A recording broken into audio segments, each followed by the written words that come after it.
మరిపించిపోయేది టమాటా rice సింపుల్గా ఏ విధంగా చేసుకోవాలో చూద్దాం. చాలా ఈజీగా ఉంటుందండి, చాలా సింపుల్గా అయిపోతుంది, చాలా టేస్ట్గా కూడా ఉంటుంది. సో దానికి కావాల్సినవి ఏంటో చూద్దాం. ముందుగా టమాటాలు, పచ్చిమిర్చి, కరివేపాకు, కొత్తిమీర, ఇది జీలకర్ర, ధనియాల పౌడర్, అల్లం వెల్లుల్లి పేస్ట్, సాల్ట్, కారం, పసుపు అండ్ టేస్ట్ కోసం ఇది మిరియాల పౌడర్ అండి.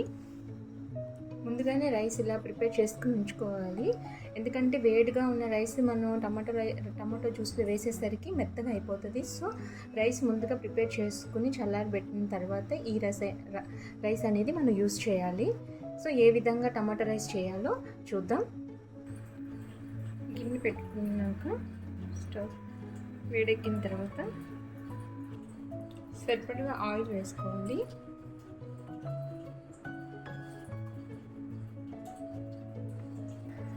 సో ఆయిల్ కొంచెం హీట్ ఎక్కిన తర్వాత మనం పచ్చిమిర్చి చీలికలను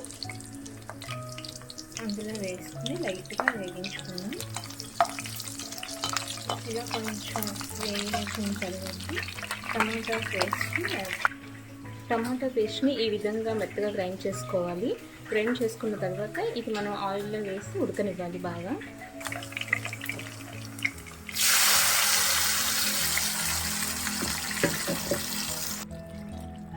ఈ విధంగా ఇలా వేసుకుని టమాటా పేస్ట్ని కొంచెం మనకి ఆయిల్ తేరుకునేంత వరకు కుక్ అవ్వాలి. ఇందులో కొంచెం కరివేపాకు కూడా వేస్తున్నాము. సో ఈ విధంగా ఆయిల్ పైకి తేరిన తర్వాత ఇందులో కొంచెం మనం అల్లం వెల్లుల్లి పేస్ట్ కొంచెం వేసుకోవాలి, ఎక్కువ వేసుకోకూడదండి, లైట్గా జస్ట్ ఫ్లేవర్ కోసం మాత్రమే. సో ఇది ఇలా కొంచెం వేగిన తర్వాత దీంట్లో మనం కొంచెం జీలకర్ర, ధనియాల పౌడర్ వేసుకొని బాగా వేగనివ్వాలి.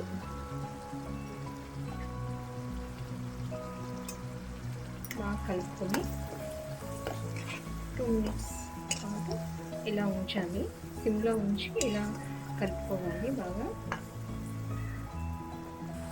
ఈ విధంగా బాగా కలుపుకోవాలి. కలుపుకున్న తర్వాత మనం ఇందులో కొంచెం పసుపు,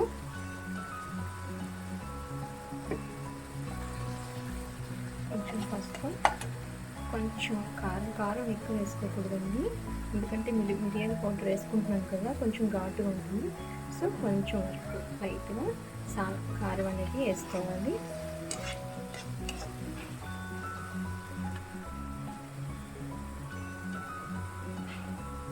కొంచెం సాల్ట్ వేసుకోండి. తర్వాత రైస్ వేసుకున్న తర్వాత సరిపడిగా సాల్ట్ వేసుకుని బాగా కలుపుకోవాలి రైస్లో మనం. సో ఈ విధంగా గ్రేవీ అనేది, టమాటా గ్రేవీ అనేది రెడీ అయింది చూడండి. ఇప్పుడు మనం ముందుగా రెడీ చేసుకున్న రైస్ ప్రిపేర్ చేసుకున్నాం కదా, ఆ రైస్ ఈ టమాటా దాంట్లో వేద్దాం. ఈ విధంగా రైస్ వేసుకున్నాం. దీన్ని మొత్తం బాగా కలుపుకోవాలి.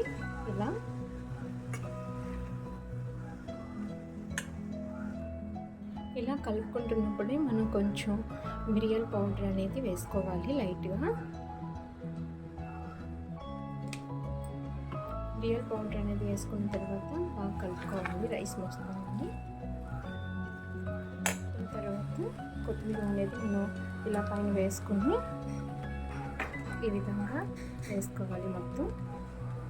మనం సాల్ట్ అనేది సరిగ్గా ఉందో లేదో చూసుకోవాలండి, ఎందుకంటే మళ్ళీ సాల్ట్ కొంచెం తక్కువైనా మనకి టేస్ట్ అనిపించదు, ఎక్కువైనా బాగోదు. సరిగ్గా ఉందో లేదో చూసుకోవాలి. ఈ విధంగా మొత్తం రైస్ మొత్తాన్ని కలిసేలా బాగా కలుపుకొని మూత పెట్టుకోవాలి. ఈ విధంగా మొత్తం కలుపుకున్న తర్వాత ఇలా మూత పెట్టేసుకోవాలి. మూత పెట్టుకొని ఒక 5 minutes ఉంచాలండి.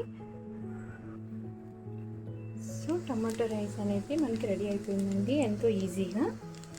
సో సింపుల్గా ఇలా మీరు చేసుకుంటే చాలా బాగుంటుంది.